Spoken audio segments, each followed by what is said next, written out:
back when I was 15, when I read Celestine, myself and a friend of mine, we tried seeing the auras, especially in arguments with people. Two of my friends were having an argument, so we thought, hey, in the heat of this argument, let's try to see their auras. So we took a step back and we were both looking, and we were, focusing our eyes the way it was described in the book to do it. But what we ended up seeing was completely different. We didn't see the auras. We saw this transparent energy come from one of our friends' mouths, and it shot into the other friend's stomach. And it was this clear, transparent. It almost looked like liquid, but it wasn't liquid. It wasn't, an actual physical substance. It was an energy field, but it was clear. And it went from, it's like they were arguing, and this guy from his mouth, the liquid came and it shot almost like lightning into our other friend's stomach.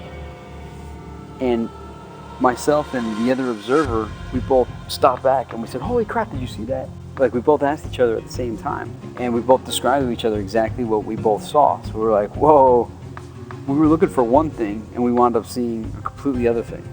Then, synchronistically, about 4 years later, the movie Donnie Darko came out.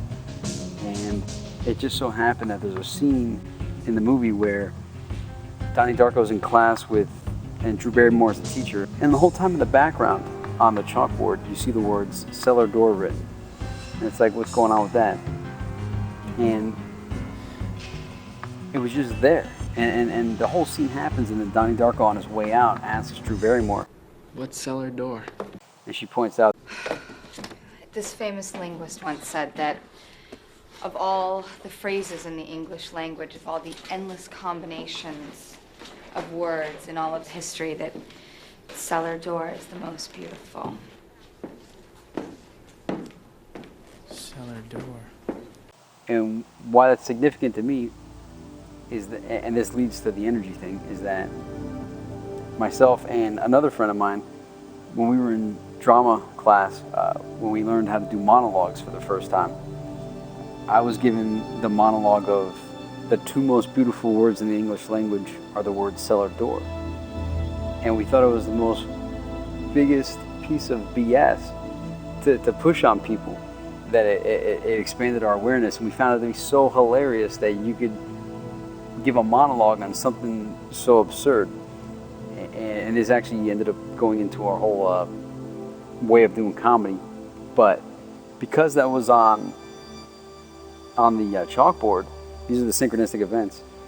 And when my buddy saw it, he called my house, and it was like late at night. And he knew after a certain period of time you shouldn't call my house. My parents had rules.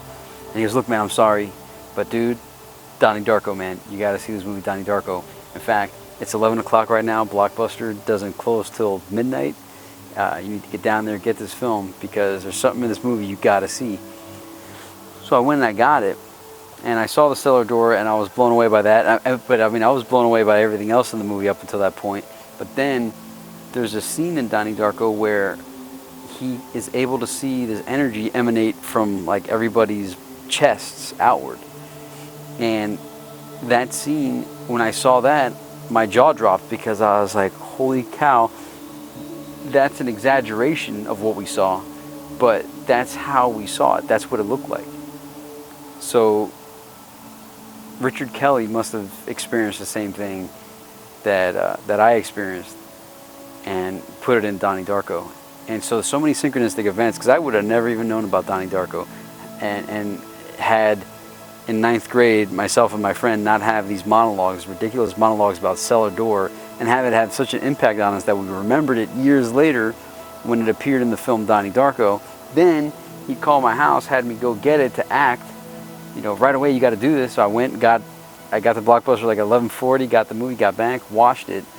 And then not only did I see the cellar door, time travel, but I also saw that energy emit from some of the characters in the film.